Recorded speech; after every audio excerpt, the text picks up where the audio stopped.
pervasive and unaddressed human rights violations on earth, and that is the abuse of women, which persists in almost every country on earth,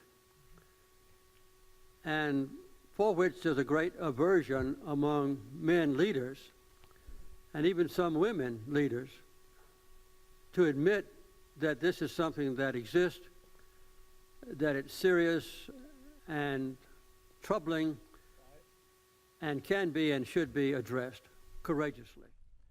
Every day we have wonderful examples of how truly broken Washington, D.C. really is.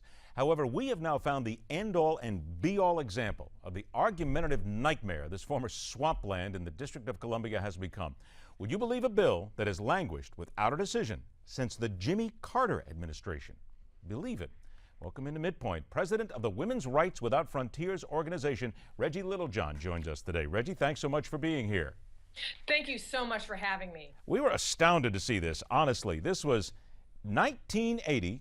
Jimmy Carter sent the Senate Foreign Relations Committee a treaty for ratification outlining basic human rights for women around the world, the United Nations Convention on the Elimination of All Forms of Discrimination Against Women, CEDAW for short. The U.S. is the only industrialized country that has not signed on. 30 years. Please tell us how this could possibly happen in a land where we're supposed to be so worried about civil rights of others. Well, CEDAW, of course, is the convention to eliminate discrimination against women, and it's been passed by most of the countries in the world.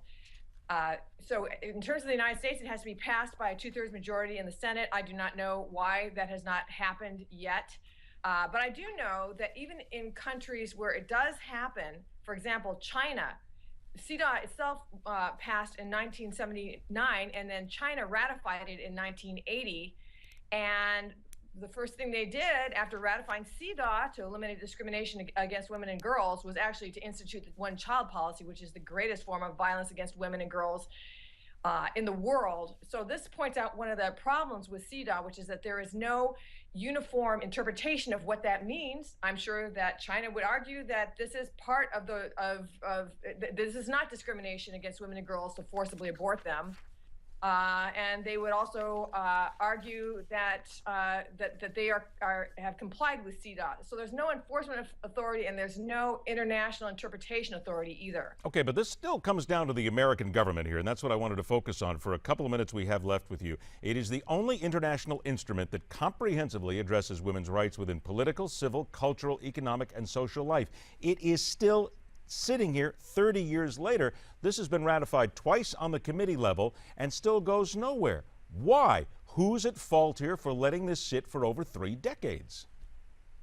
Well, I think that it needs some kind of bipartisan championship on the part of people who are in the Senate, because otherwise I think that there are people who are saying that they have issues with U.S. sovereignty.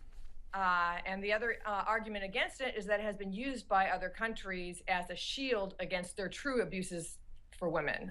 Is the example being China, of course, having ratified it and having abused women terribly since that time.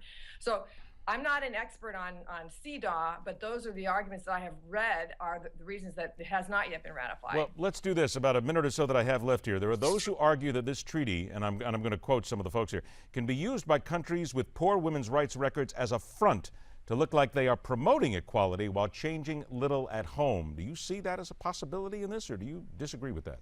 I completely agree with that.